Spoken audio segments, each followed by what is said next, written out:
Hi, this is day number 23 of the greatest salesman in the world. This is scroll mark number 1.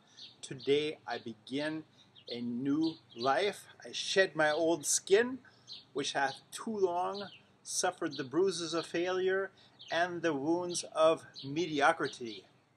So the reason that we're doing this, of course, is to program our subconscious and make our subconscious do things that you normally wouldn't do in normal hours. So the things that you really want to do that you can't really get going on in your life, that's why we're doing this. And that's why we're doing this for a total of 305 days with all 10 scrolls, because each scroll is designed to change specific things in your life. And scroll number 1 is obviously to shed your old skin and to begin habits.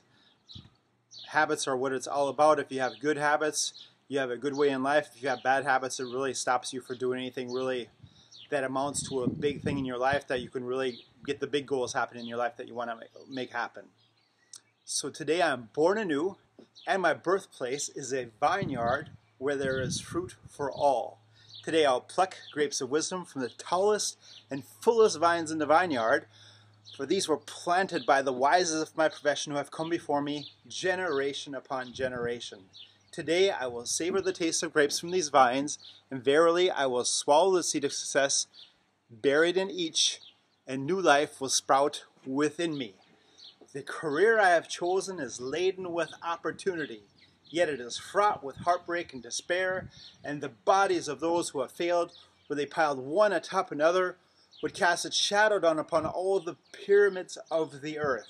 Yet I will not fail as the others, for in my hands I know hold the charts which will guide me through perilous waters to shores which only yesterday seemed but a dream in my head when I went to sleep at night. Just a dream. Maybe one day I will make that happen. So this is really a guide to have you to create and to make the dreams happen that you've always dreamed about.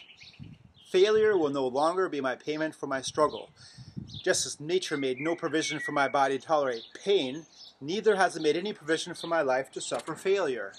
Failure, like pain, is alien to my life. In the past, I accepted it as I accepted pain.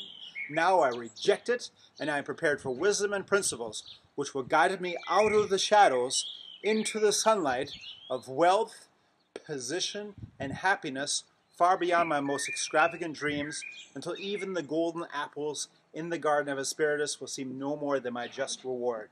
Time teaches all things to he who lives forever, but I have not the luxury of eternity. Yet within my allotted time, I must practice art of patience, for nature acts never in haste. To create the olive, king of all trees, 100 years is required. An onion plant is old in 9 weeks. I have lived as an onion plant. I have to admit this every single day, three times a day, 7 days a week for this entire month. And it feels so good to admit, okay, I haven't lived as an olive tree necessarily. I haven't lived to my full potential. And admitting that, I have the feeling it really sets me free for sure. Now it would become the greatest of olive trees, and in truth, the greatest of salesmen. And how will this be accomplished? For I have neither the knowledge nor the experience to achieve greatness. And already I have stumbled in ignorance and fallen into pools of self-pity. Well, a pool behind me, so I don't want to fall inside of that. The answer is simple. I will commence my journey unencumbered with either the weight of unnecessary knowledge or the handicap of meaningless experience. Nature already has supplied me with knowledge and instinct far greater than any beast in the forest, and the value of experience is overrated, usually by old men who nod wisely and speak stupidly. Isn't that true? I know so much, I got everything going on. In truth, experience teaches thoroughly, yet her course of instruction devours men's years, so the value of her lessons diminishes with the time necessary to acquire her special wisdom. The end finds it wasted on dead men. Furthermore, experience is comparable to fashion. An action that proves successful today will be unworkable and impractical tomorrow.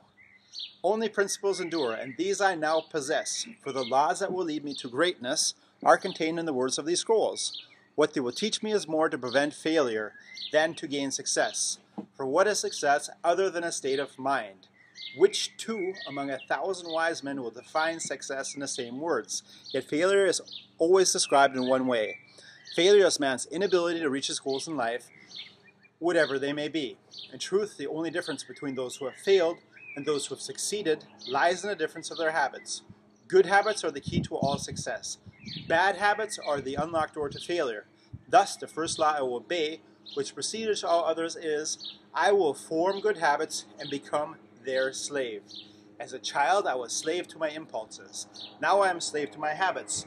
As are all grown men, I have surrendered my free will to the years of bad habits, and they're the unlocked door to failure. Thus, the first law I will obey, which precedes others, is, I will form good habits and become their slave. As a child, I was slave to my impulses. Now I am slave to my habits, as are all grown men. I have surrendered my free will to the years of accumulated habits, and the past deeds of my life have already marked out a path which threatens to imprison my future. My actions are ruled by appetite, passion, prejudice, greed, love, fear, environment, habit, and the worst of these tyrants is habit. Therefore, if I must be a slave to habit, let me be a slave to good habits. My bad habits must be destroyed, and new furrows prepared for good habits.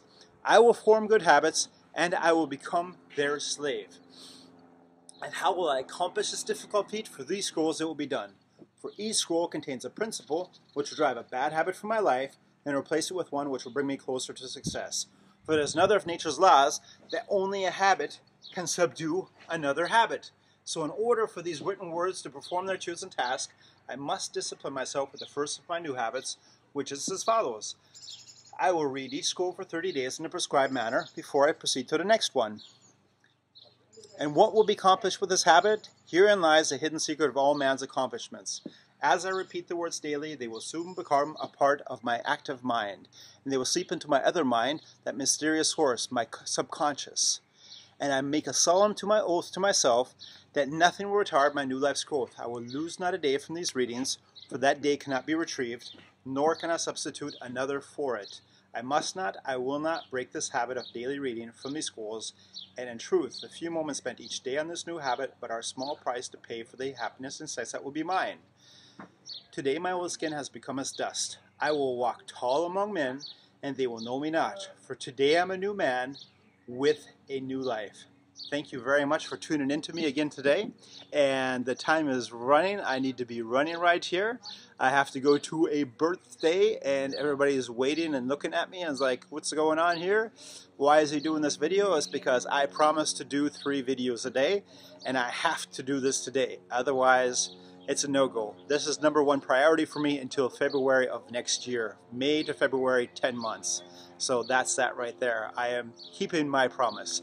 Thank you very much. Peace. Give me a thumbs up if you liked it, or give me a comment or whatever. Thank you. Bye.